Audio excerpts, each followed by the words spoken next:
Y hoy continuamos con nuestro viaje a través del libro de la Biblia de Hechos de los Apóstoles. Y ha sido un largo viaje, pero todavía queda. Hemos visto a Pablo y a sus compañeros pasar por Tesalónica y después por Berea. Vimos la historia de los bereanos, ¿recordáis? Y ahora Pablo llega a Atenas, en Grecia. Estamos en Atenas en este momento y vamos a ver el conocidísimo, al menos por los cristianos, sermón de Pablo en Atenas, en el Areópago. Vamos a leerlo rápidamente para que en nuestra mente esté la palabra de Dios, que es lo más importante. No queremos expresar ideas propias nuestras, sino que queremos que todo lo que digamos fluya desde el texto. Y entonces leamos otra vez aquí en Hechos 17, del 16 al 34, Hechos 17, del 16 al 34, que nos dice: mientras Pablo los esperaba en Atenas, su espíritu se enardecía viendo la ciudad entregada a la idolatría. Así que discutía en la sinagoga con los judíos y piadosos y en la plaza cada día con los que concurrían. Y algunos filósofos de los epicúreos y de los estoicos disputaban con él, y unos decían: ¿qué querrá decir este palabrero? Y otros: parece que es predicador de nuevos dioses, porque les predicaba el evangelio de Jesús y de la resurrección. Y tomándole le trajeron al Areópago, diciendo: ¿podremos saber qué es esta nueva enseñanza de que hablas? Pues traes a nuestros oídos cosas extrañas. Queremos pues saber qué quiere decir esto, porque todos los atenienses y los extranjeros residentes allí en ninguna otra cosa se interesaban, sino en decir o en oír algo nuevo. Entonces Pablo, puesto en pie en medio del Areópago, dijo: varones atenienses, en todo observo que sois muy religiosos, porque pasando y mirando vuestros santuarios, hallé también un altar en el cual estaba esta inscripción: al Dios no conocido, al que vosotros adoráis, pues sin conocerle es a quien yo os anuncio. El Dios que hizo el mundo y todas las cosas que en él hay, siendo Señor del cielo y de la tierra, no habita en templos hechos por manos humanas, ni es honrado por manos de hombres como si necesitase de algo, pues Él es quien da a todos vida y aliento y todas las cosas. Y de una sangre ha hecho todo el linaje de los hombres, para que habiten sobre toda la faz de la tierra, y les ha prefijado el orden de los tiempos y los límites de su habitación, para que busquen a Dios, si en alguna manera palpando puedan hallarle, aunque ciertamente no está lejos de cada uno de nosotros, porque en él vivimos y nos movemos y somos, como algunos de vuestros propios poetas también han dicho, porque linaje suyo somos. Siendo pues linaje de Dios, no debemos pensar que la divinidad sea semejante a oro o plata o piedra, escultura de arte y de imaginación de hombres. Pero Dios, habiendo pasado por alto los tiempos de esta ignorancia, ahora manda a todos los hombres en todo lugar que se arrepientan, por cuanto ha establecido un día en el cual juzgará al mundo con justicia por aquel varón a quien designó, dando fe a todos con haberle levantado de los muertos. Pero cuando oyeron lo de la resurrección de los muertos, unos se burlaban y otros decían: ya te oiremos acerca de esto otra vez. Y así Pablo salió de en medio de ellos. Mas algunos creyeron, juntándose con él, entre los cuales estaba Dionisio, el Areopagita, una mujer llamada Damaris, y otros con ellos. ¿Qué vemos aquí? Pues vamos a empezar hablando acerca de la audiencia de Pablo. ¿A quién está hablando aquí el apóstol Pablo? Sabemos que él está en Atenas, está en Grecia, pero pensemos un poquito sobre la gente que tenía delante.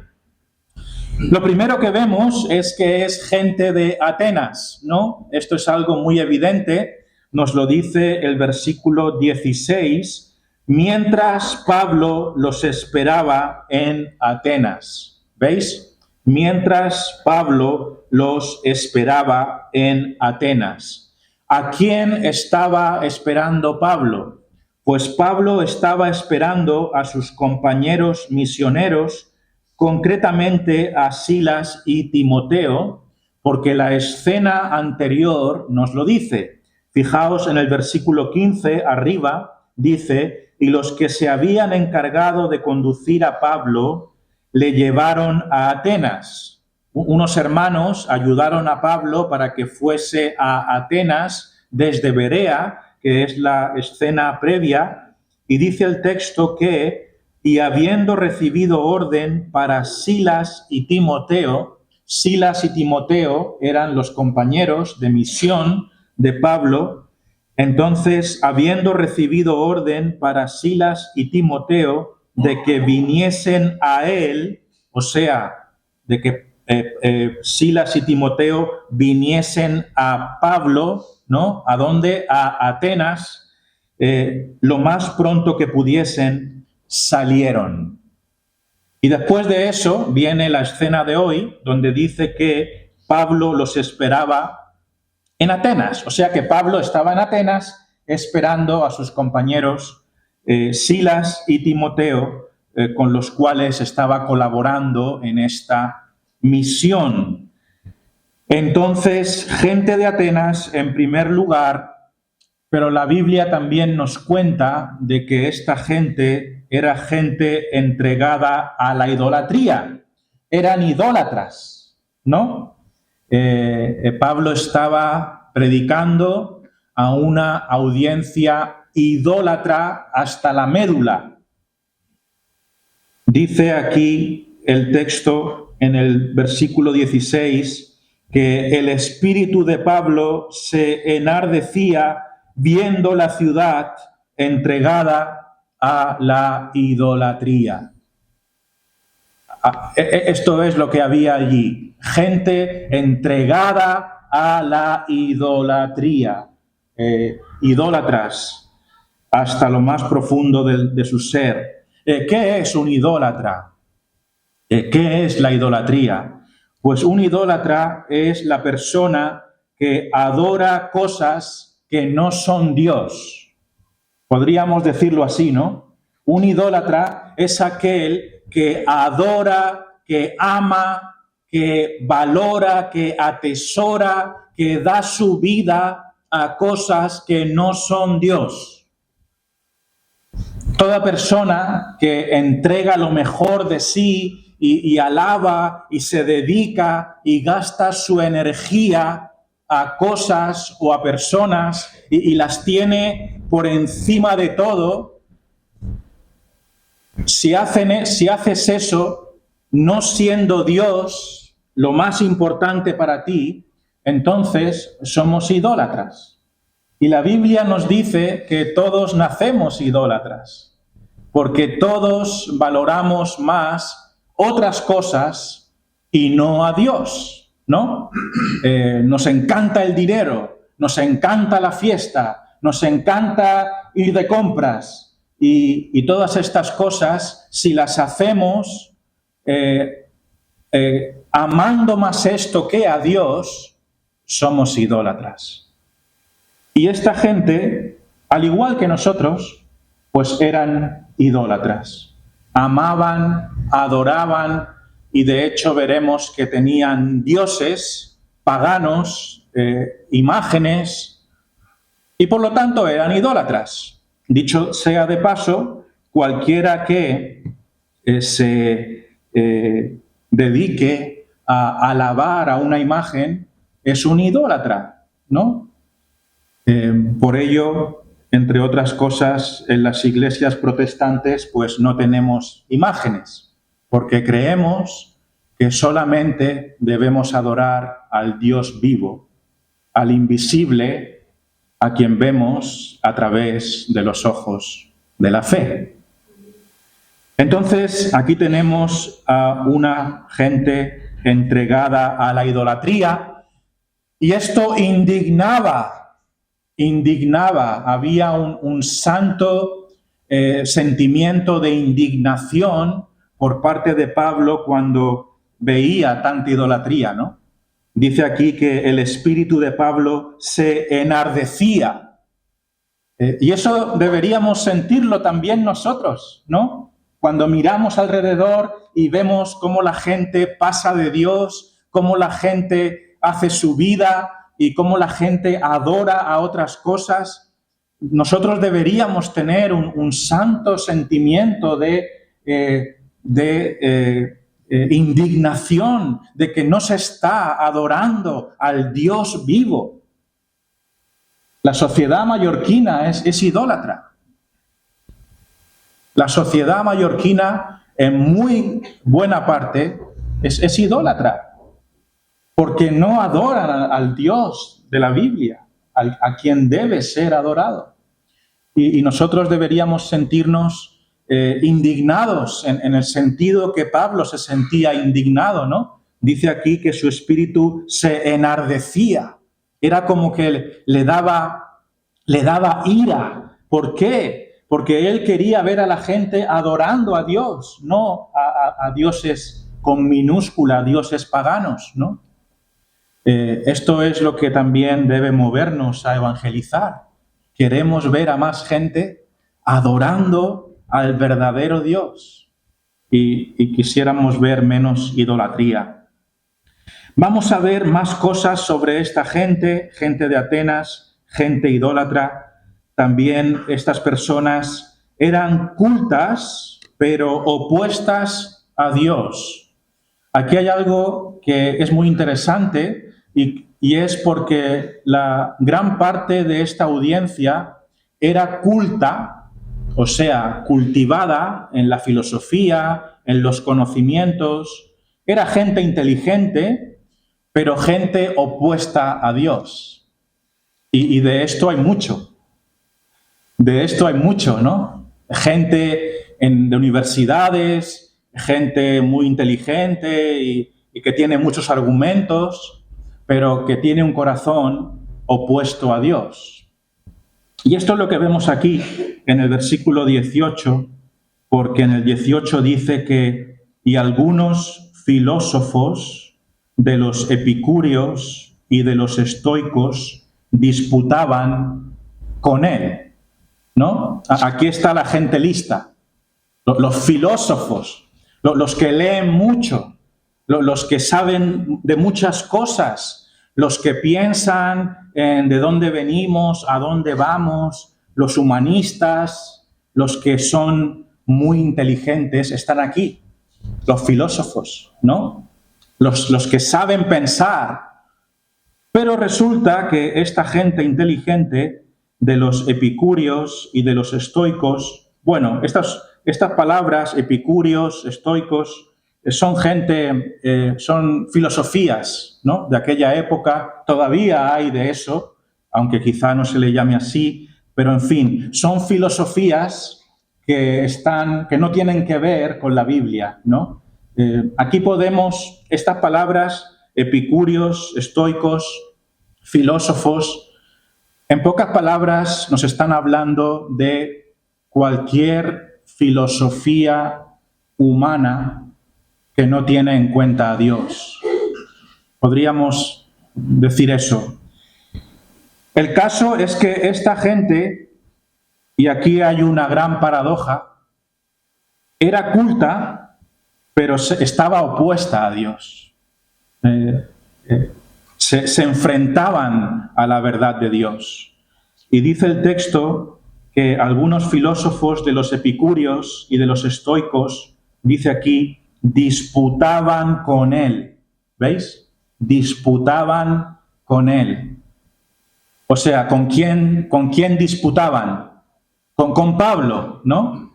Pablo les estaba explicando el mensaje de Dios, Pablo les estaba argumentando la verdad de Dios, Pablo les estaba predicando la palabra de Dios, pero esta gente lista contraatacaba y decía que no, y que no, y que no, y que no. Bueno, así es el ser humano, ¿no? Inteligencia humana, pero un corazón duro, opuesto a Dios. Y tristemente, muchas personas son así. Tienen muy buenos argumentos para ir en contra de Dios. Pero esto no es sabiduría, más bien es necedad, ¿verdad? ¿Quién es más listo? ¿Los hombres o Dios? Bueno, aquí los filósofos se creían más inteligentes que Dios, pero enfrentarse a Dios no es inteligente, más bien es de necios. Dicho esto, esta gente también era ignorante de Dios. Y no lo digo con un tono negativo o de desprecio. Ser ignorante simplemente significa desconocer. Y esta gente desconocía a Dios, eran ignorantes. Y el texto nos lo dice, en el versículo 18, decía, ¿qué querrá decir este palabrero? Eran ignorantes, no entendían lo que Pablo les estaba diciendo, y otros decían, parece que es predicador de nuevos dioses, porque les predicaba el Evangelio de Jesús y de la resurrección. Entonces, esta gente era ignorante, no sabían acerca de Jesús, no entendían el Evangelio de Jesús, no sabían, no les cuadraba esto de la resurrección. Eran ignorantes, no sabían. Y esto también refleja la gente de hoy, ¿no? En realidad, todo lo que estamos viendo hoy simplemente está reflejando lo que está a nuestro alrededor. La gente ignora quién es Dios. La gente no sabe acerca del Evangelio de Jesús. Y entonces, en esa ignorancia, le piden al apóstol Pablo que se explique, ¿no? Que les cuente acerca de esto, y esto lo dice el verso 19. Y tomándole, le trajeron al Areópago, que es un lugar donde se discutía temas de filosofía y todo esto, y le decían, ¿podremos saber qué es esta nueva enseñanza que hablas? Entonces cogieron a Pablo, lo pusieron ahí enfrente en un lugar público donde se debatía el Areópago y le pidieron que se explicara, ¿no? Y esta gente pues no sabían, eran ignorantes del mensaje de Dios. Y el verso 20 dice que para ellos decían, pues traes a nuestros oídos cosas extrañas, queremos pues saber qué quiere decir esto. O sea que lo que Pablo estaba predicando les sonaba a chino, como solemos decir. Eran cosas extrañas. Y una vez más, esto es lo que hay a nuestro alrededor también. Las cosas de Dios suenan extrañas a la gente, pero necesitamos entender la palabra de Dios para nuestra vida. ¿Sabéis? Algo más que vemos aquí es que esta gente era curiosa. Esta gente era curiosa y también era gente intelectual, como ya hemos dicho, ¿no? Era gente que pensaba, era gente que le daba al coco, ¿vale? Era gente que pensaba. Pero, ¿sabéis? Hay una frase que dijo un hermano que vino a evangelizar hace un tiempo, que es muy interesante, y es que hay gente que piensa y que estudia toda su vida y sin embargo nunca llegan al conocimiento de la verdad. Hay gente que piensa y estudia toda su vida, pero nunca llegan al conocimiento de la verdad.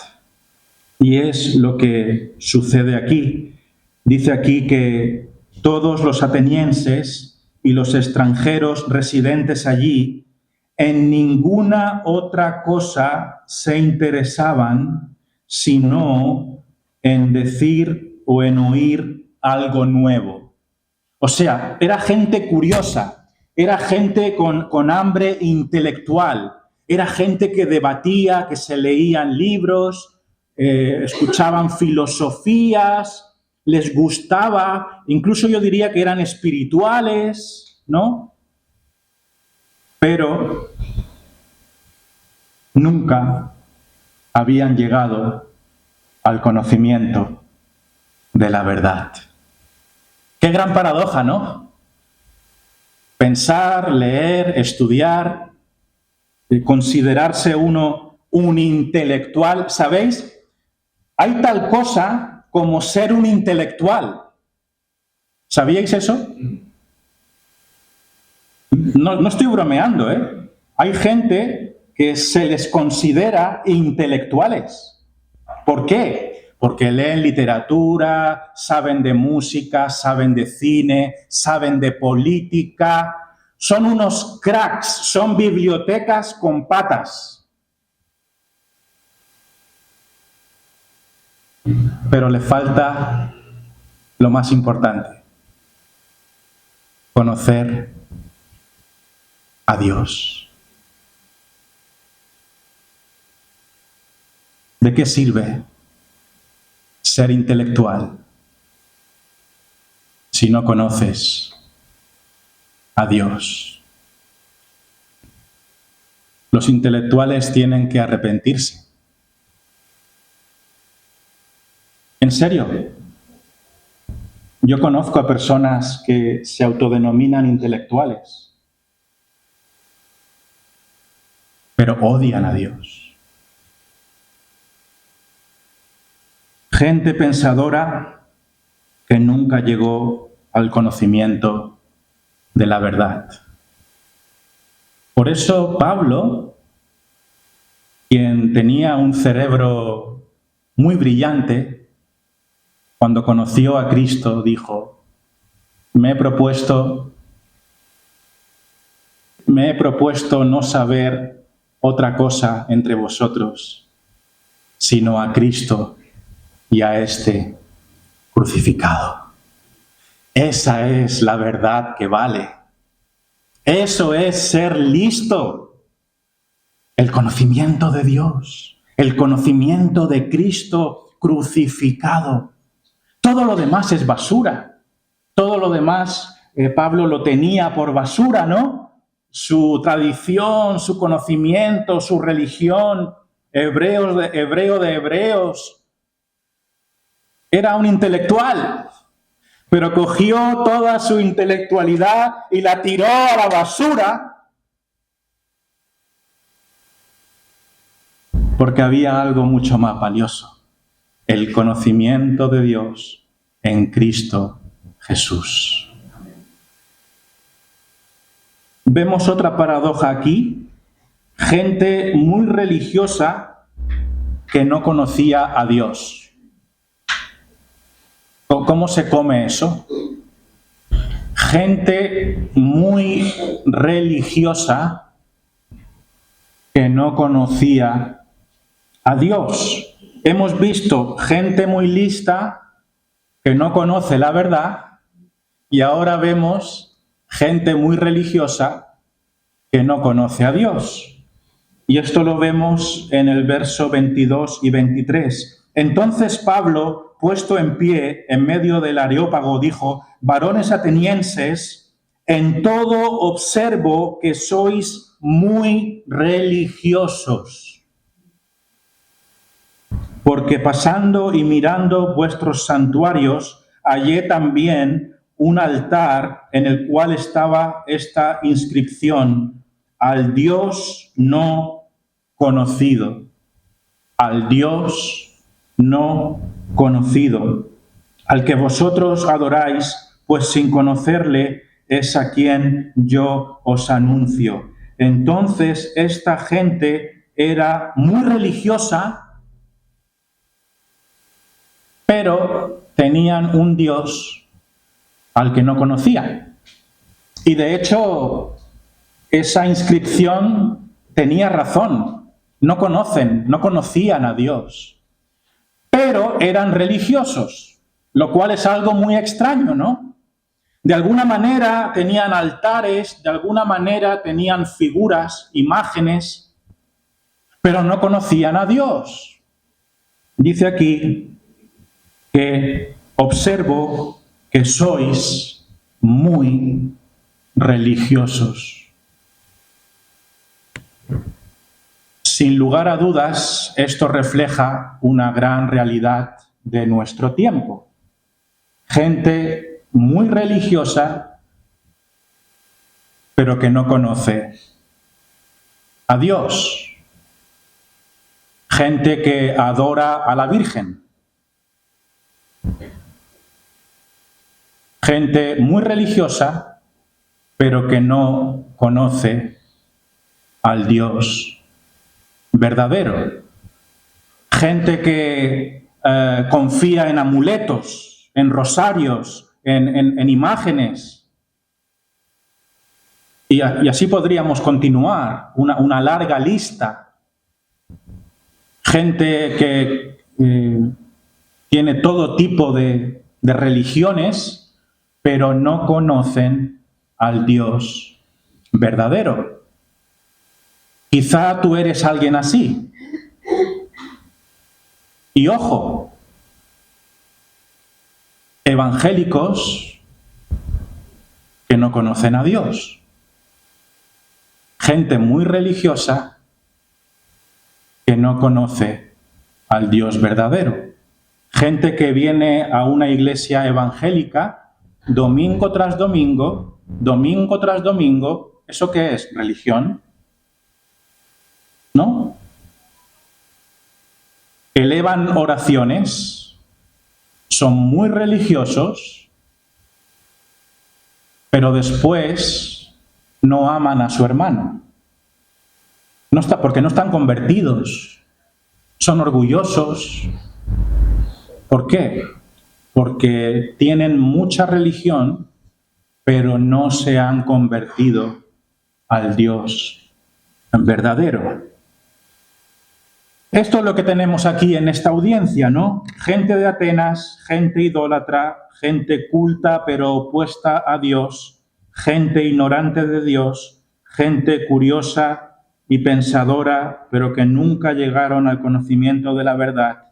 Y en sexto lugar, gente muy religiosa, pero que no conocía al Dios verdadero. Y esto no es más que un resumen de gran parte de nuestra sociedad de hoy. Pero ahora viene Pablo y les presenta a Dios a partir del versículo 24, y lo primero que hace Pablo es que él anuncia a Dios, ¿no? Esto es lo que nosotros tenemos que hacer, anunciar a Dios. Versículo 23 dice: porque pasando y mirando vuestros santuarios, hallé también un altar en el cual estaba esta inscripción: al Dios no conocido, al que vosotros adoráis, pues sin conocerle es a quien yo os anuncio. Entonces, Pablo trae un anuncio. Él viene a anunciar a Dios. Él no se inventa las cosas. Estas cosas sobre Dios no son imaginaciones suyas, sino que simplemente él se limita a mostrar al Dios de la Biblia. Él viene anunciando a Dios según la Biblia. Porque el único Dios verdadero, el Dios, viene revelado en las Escrituras. No nos podemos inventar cosas acerca de Dios. Hemos de decir lo que Él nos ha revelado en su palabra. Y esto es importante. Aquí Dios es anunciado. ¿Y cómo es este Dios? Pues es primeramente un Dios creador del mundo y de todo lo que en él hay. Este mundo fue creado por Dios. Dios es el creador de la tierra, de los planetas, y también es el creador de los seres humanos. Hemos de creer en el Dios de la Biblia, que es un Dios creador. Versículo 24 dice: el Dios que hizo el mundo y todas las cosas que en él hay, siendo Señor del cielo y de la tierra. Entonces, esta es la verdad de Dios, que Dios creó todas las cosas y todo lo que en él hay, incluyéndonos a nosotros. Dios nos ha creado. Pero no solamente Dios es el creador, Dios también es el Señor. Y esto es importante. Dice aquí el Dios, versículo 24, el Dios que hizo el mundo y todas las cosas que en él hay, siendo Señor del cielo y de la tierra. Dios no solo es el creador, Él es el Señor. Él es el Señor, es el que tiene la autoridad sobre todo y sobre todos. Y esto tiene una implicación personal para ti y para mí en esta mañana, ¿verdad? Si Él es el Señor, ¿nosotros qué tenemos que hacer? Someternos y obedecerle, porque Él es el Señor, ¿no? Él es el Señor de nuestra vida. Por lo tanto, no vivimos a nuestra manera, tenemos que obedecerle. Hemos de seguir sus mandamientos, hemos de someter toda nuestra vida a Él, porque Él es nuestro Señor. Analiza tu vida para ver si Él es el Señor de tu vida. En cuarto lugar, Dios es trascendente. Hoy vamos a aprender dos palabras un poco raras, pero que son importantes. Aquí Pablo presenta a un Dios trascendente. Trascendente. ¿Qué significa la trascendencia de Dios? Cuando hablamos de que Dios es trascendente, estamos diciendo que Él está separado de su creación y está por encima y más allá de la creación.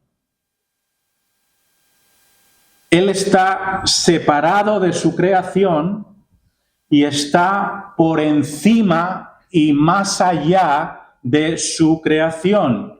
Él no depende de la creación. Él es trascendente. Él trasciende. Está más allá. Es mucho más grande de lo creado.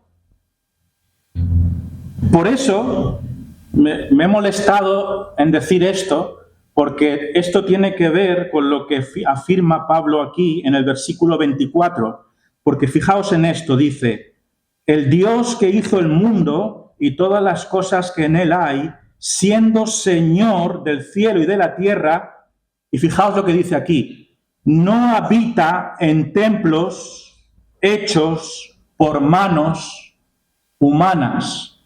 Dios no habita, Él no vive, Él no necesita templos donde habitar. No necesita templos donde habitar. Él no está en una mezquita, ni está en ninguna parte cerrada, ni está en este local al cual no deberíamos llamarle templo, porque esto no es un templo, porque Dios no habita en templos de ladrillo. Él habita en los corazones de su pueblo. Entonces, este es Dios, el trascendente. Por eso dice aquí que Él no habita en templos hechos por manos humanas. No hay lugares sagrados, no hay ciudades sagradas, Dios no le debe su presencia a ningún edificio, ni a ninguna organización, ni a ninguna iglesia, porque Él es trascendente. Él está en todo lugar. Si mañana queman este local, pues haremos la reunión en la playa y gloria a Dios, porque Dios estará ahí, porque Él no depende de su creación. Entonces, seamos más específicos, hermanos, evitemos llamar a este local templo, porque no es un templo. ¿Vamos al templo? No, vamos al local, donde nos reunimos. Ya está. No debemos tener cosas físicas que consideremos santas, ¿vale? Entonces, esto, lógicamente, es una crítica a la idolatría, ¿no? ¿Por qué está diciendo el apóstol, Dios no habita en templos hechos con las manos? Pues porque esta gente tenía altares, tenía lugares supuestamente sagrados, y Él les está diciendo, sois unos idólatras porque estáis adorando a este lugar cuando Dios no está aquí, porque Dios no habita en templos hechos con las manos. Esta idolatría, por cierto, y esta idea también está en el versículo 29, que dice, siendo pues linaje de Dios, no debemos pensar que la divinidad sea semejante a oro o plata o piedra, escultura de arte y de imaginación de hombres. ¿Veis? No debemos, no lo digo yo, no debemos pensar que la divinidad sea semejante a oro o plata o piedra, escultura de arte y de imaginación de hombres. Dicho de otra manera, orar hacia un sitio santo, eso es basura.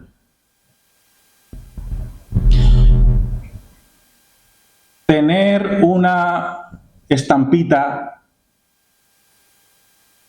lo siento, pero eso es basura.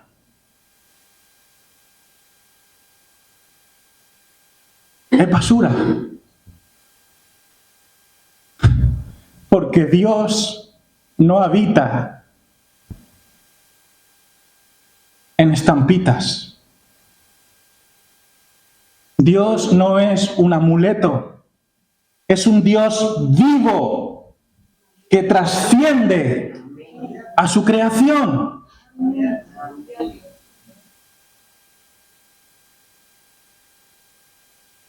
No necesitamos santos, no necesitamos imágenes.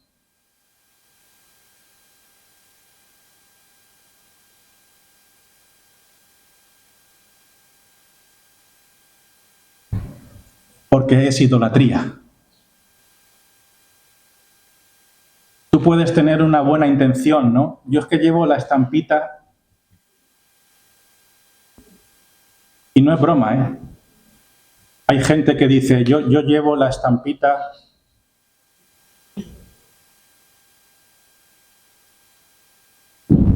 Eso es ser idólatra. Y la Biblia nos dice que debemos abandonar todo eso y adorar al Dios vivo, que no habita en sitios ni en imágenes.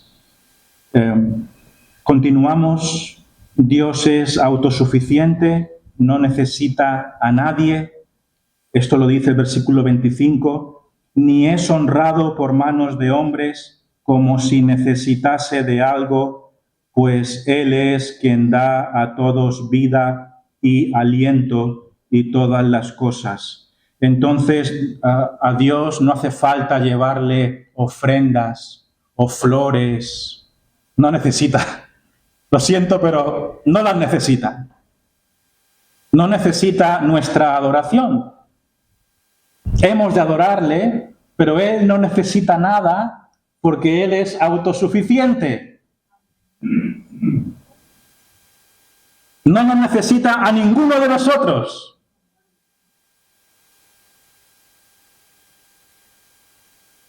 Nadie puede hacerle favores, porque Él es autosuficiente. Él se basta por sí solo. Él es Dios, ¿no? Y es lo que está aquí, de hecho, diciendo en el versículo 25, ni es honrado por manos de hombres como si necesitase de algo. Como si necesitase de algo. Y lo que después dice es que en realidad esto nos está llevando a la adoración, ¿no? Hemos de adorar al Dios autosuficiente. ¿No? Lo que está haciendo el apóstol es llevarnos desde la idolatría, ¿no? Nos está cambiando la vista, nos está alejando de dar nuestro culto a la idolatría, a los edificios, ¿no? Y nos está diciendo, adorad a este que no necesita de nadie, el inmortal, el eterno, el que no tiene necesidad de nada. ¿Veis? Pablo está llevándonos a una adoración a este Dios verdadero, el cual debe ser adorado. Y lo mismo hace en el versículo 25, segunda parte. Dice, ni es honrado por manos de hombres como si necesitase de algo, pues Él es quien da a todos vida y aliento y todas las cosas. Entonces, no somos nosotros los que le damos algo a Dios porque Él necesita, sino que es Dios quien nos da. Dios no depende de nosotros. Más bien, nosotros dependemos de Él. Y esto nos lleva a adorar a este Dios sustentador de quien todo el mundo depende, ¿no? Dice la palabra de Dios que este mundo gira por el poder de la palabra de Cristo. Todos dependemos de Dios y es el único que debe ser adorado, este Dios vivo que no habita en templos. Algo más, este Dios es soberano también, versículo 26. Y de una sangre ha hecho todo el linaje de los hombres para que habiten sobre la faz de la tierra y les ha prefijado el orden de los tiempos y los límites de su habitación. Esto nos habla de un Dios soberano que controla todas las cosas, que planifica todas las cosas. Él pone el principio y Él pone el fin, Él pone los tiempos, Él controla nuestra vida y por lo tanto a Él hay que adorarle. Por eso dice aquí que a los hombres les ha prefijado el orden de los tiempos y los límites de su habitación. Esto quiere decir que cada uno de nosotros va a llegar ahí hasta donde Dios quiera. El día de nuestra muerte ya está en la agenda de Dios, porque Él pone límites a nuestra habitación. Él es el que fija los tiempos, es el que fija nuestros tiempos. Dependemos de Él y vamos a vivir hasta el día y el segundo que Él quiera, y eso es inamovible. Porque Él es el Señor de nuestra vida y es el Señor de nuestra muerte. Y toda la gloria sea para Él. Entonces, este es el Dios que Pablo está presentando. Un Dios glorioso, un Dios que no necesita a nadie, un Dios que no puede ser encapsulado y un Dios que hace y deshace como le place. Es un Dios soberano. Y a este Dios trascendente hemos de adorar. Pero la maravilla de todo esto es que hay otra palabra muy importante que vamos a aprender hoy, si no la sabíamos, es que Dios es un Dios trascendente, pero también es un Dios inmanente. Inmanente. La inmanencia de Dios. ¿Qué significa eso? Pues si ser trascendente significa que está por encima de todo, ¿no? Y separado de todo, ¿qué os parece que significa ser inmanente?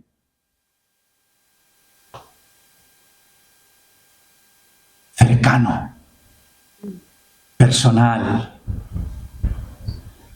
que puede ser conocido, trascendente, pero inmanente a la vez. Es un Dios eterno, pero es un Dios que está con nosotros aquí hoy, en esta mañana. Es un Dios que no se puede medir, ¿verdad?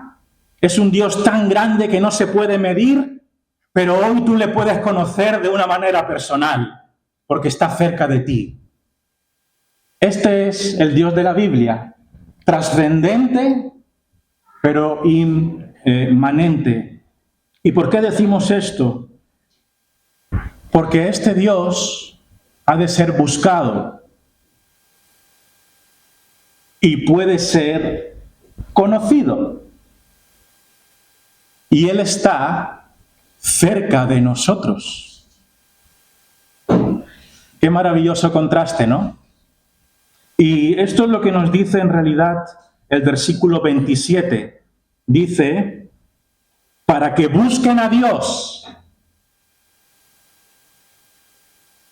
Esta gente, los listillos griegos, decían al Dios no conocido, ¿no? Demasiado elevado, demasiado filosófico. Pero Pablo viene con el mensaje cristiano y dice, para que busquen a Dios.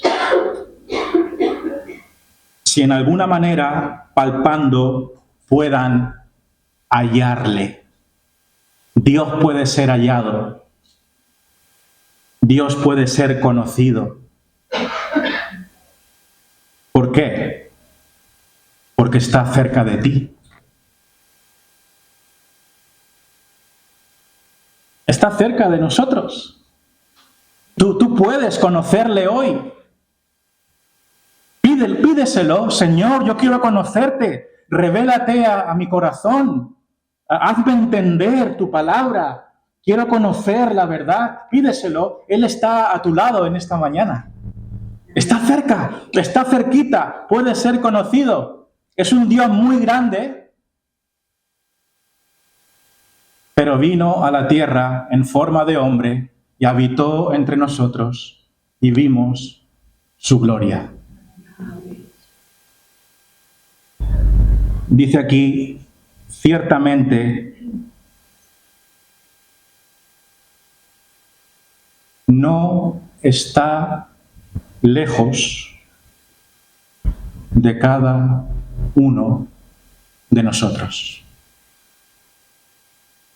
Ciertamente, no está lejos de cada uno de nosotros. Es el Dios que se puede conocer. Es el Dios con el que se puede convivir, con el que se puede caminar.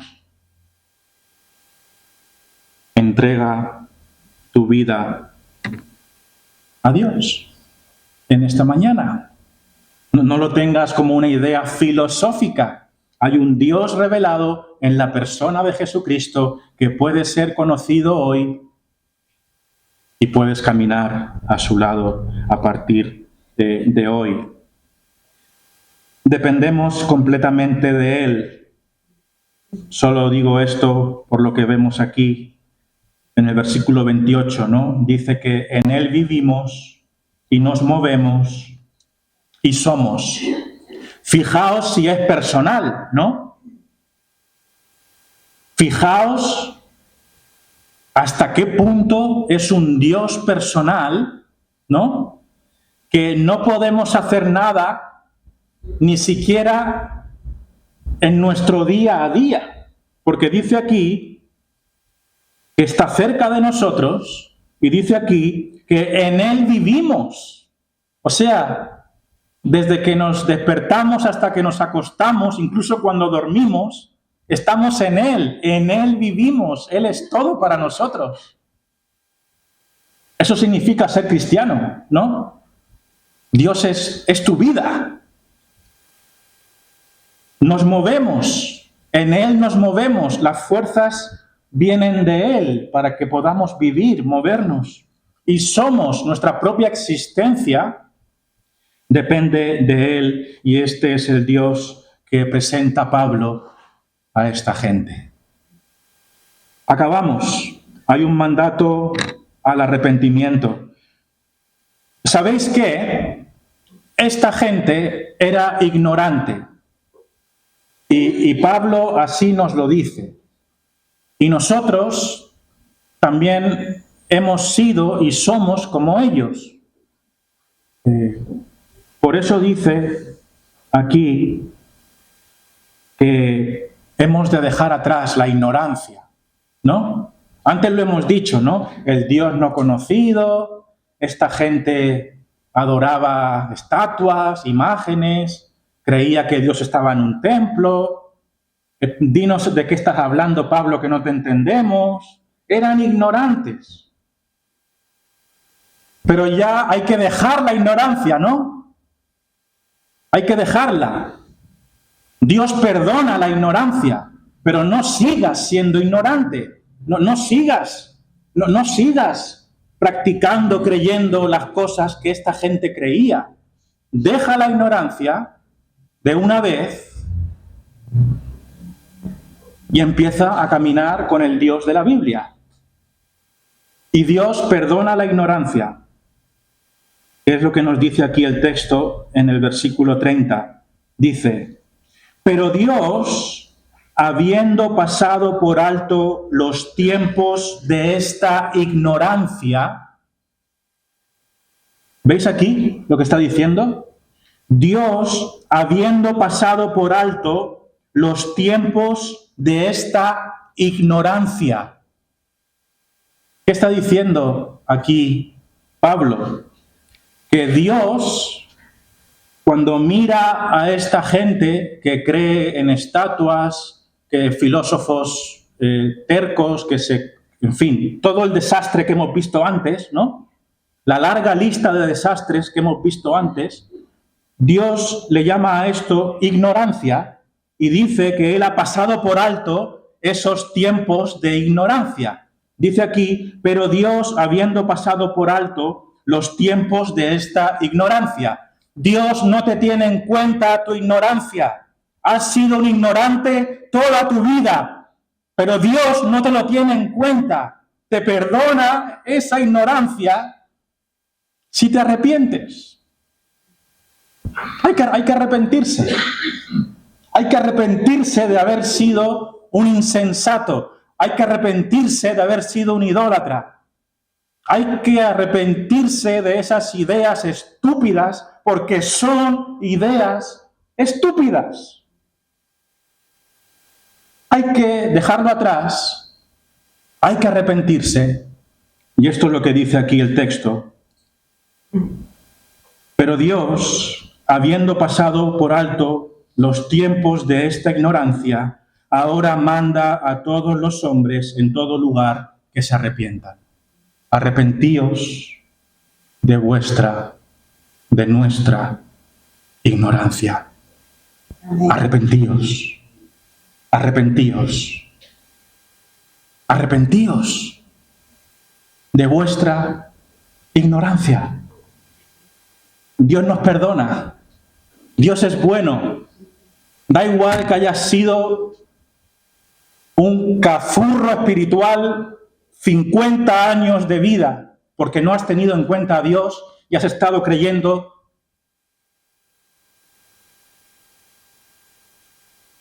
cosas que Dios no ha dicho. Pero si hoy te arrepientes, Él te perdona. Amén. Y puedes caminar con Él a partir de hoy. ¿Qué harás? ¿Seguirás en la ignorancia o vas a arrepentirte de tu ignorancia? Ahora hay que arrepentirse de la idolatría, ¿no? Hay que arrepentirse de la ignorancia. Hay que arrepentirse de la religiosidad. Ahora vamos a coger todas las estatuas y vamos a coger todas las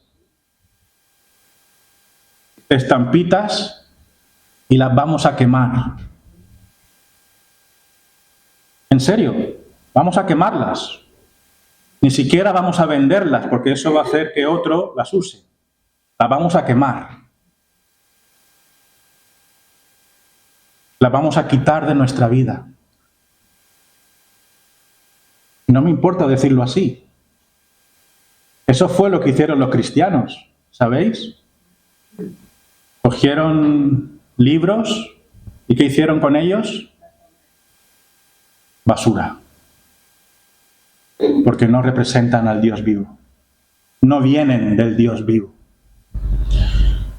Siento si hablo de una manera muy cortante. Quédate con lo que hay que hacer. Abandonar todo eso y seguir al Dios vivo. Dios nos llama al arrepentimiento. ¿Qué es el arrepentimiento? El arrepentimiento es un cambio de mente, un cambio de vida. Caminabas para allá, te arrepientes, ahora caminas para el otro lado. Ya no haces lo que hacías, eres una persona diferente. Dejas el pecado, dejas la ignorancia y empiezas a caminar con Dios. Porque un día habrá un juicio y este juicio nos lo dice el versículo 31. Por cuanto, así que hay una advertencia aquí, ¿no? Hemos de dejar la ignorancia, tenemos que arrepentirnos. ¿Por qué? Versículo 31, por cuanto ha establecido un día en el cual juzgará al mundo con justicia por aquel varón a quien designó. La Biblia dice que Dios juzgará al mundo por su ignorancia, por su idolatría y por su religiosidad. Seremos juzgados por ello y ese juez será Cristo. Jesucristo nos va a juzgar. Habrá un día en que todos nosotros estaremos delante del gran juez, Jesucristo, y eso va a ocurrir. Hay una garantía para ello. El texto da una garantía. Dice, fijaos, ha establecido un día en el cual juzgará al mundo con justicia por aquel varón a quien designó. ¿No? Dios designó a un varón para que sea el juez. ¿Y quién es ese varón? Jesús. Y dice aquí, dando fe a todos con haberle levantado de los muertos. Permitidme que explique solo esta frase, ¿vale? Dando fe a todos con haberle levantado de los muertos. ¿Qué significa dar fe? ¿Habéis visto el notario? Cuando las escrituras o un documento en el notario, ¿qué dice? Doy fe. ¿Y qué significa eso? Que esto está certificado, que esto es así, que esto es la verdad, ¿no? Doy fe. Si un notario da fe, ya pueden patalear todos los que quieran, ¿no? Porque si un notario da fe es porque es así. Y esto es lo que vemos aquí. Dice, dando fe. A todo el mundo, Dios da fe con haberle levantado de los muertos. Hay una garantía aquí. ¿Cuál es la garantía? Que es tan cierto que habrá un juicio y es tan cierto que Jesús será ese juez, tan cierto como que Él ha resucitado. El Jesús resucitado, Dios da fe que Cristo ha resucitado y que Él va a juzgar al mundo. Esta es la promesa de Dios. Preparaos, mi Hijo os va a juzgar. Doy fe. No es un notario cualquiera. Es el Dios verdadero. Acabamos. La reacción de la gente. 3 reacciones. Primero, burla. Hay gente que se burla de todo esto, ¿no? ¡Qué gracioso! Es un tarao. Versículo 32 dice: pero cuando le oyeron lo de la resurrección de los muertos, unos se burlaban. Unos se burlaban. ¿Sabéis? De Dios todo el mundo se ha burlado. Pero habrá un día en el que cada persona que se ha burlado de Dios va a estar delante de Él. Y ese día no habrá burlas. Ese día no habrá burlas. Otra gente pasó de todo. No se burló, pero les daba igual, ¿no? Falta de interés, versículo 32. Pero cuando oyeron lo de la resurrección de los muertos, unos se burlaban y otros decían: ya te oiremos acerca de esto otra vez. Ya te oiremos, ya hablaremos. Les daba igual. Pero hubo otros, tercer grupo, que es lo que debemos hacer, ¿no? Hay otros que creyeron. Creyeron. Dice versículo 34, mas algunos creyeron. Igual piensas que yo soy un chalao. La gente de esa época, muchos creyeron que Pablo era un chalao. Y al igual que gran parte de esta sociedad creen que somos chalaos. De verdad que sabemos que somos considerados chalaos.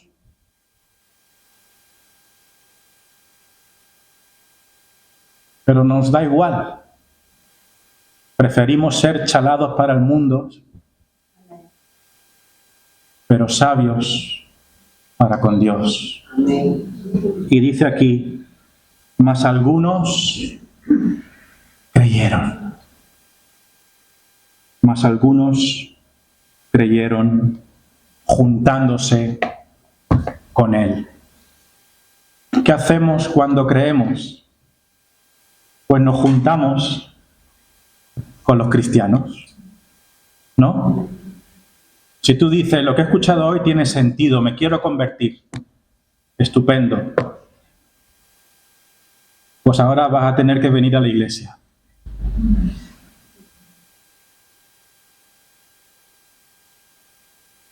O al local de la iglesia. Porque cuando estos creyeron, ¿qué hicieron? Se unieron a la iglesia. El Señor reciba todo el honor. Amén. Amén.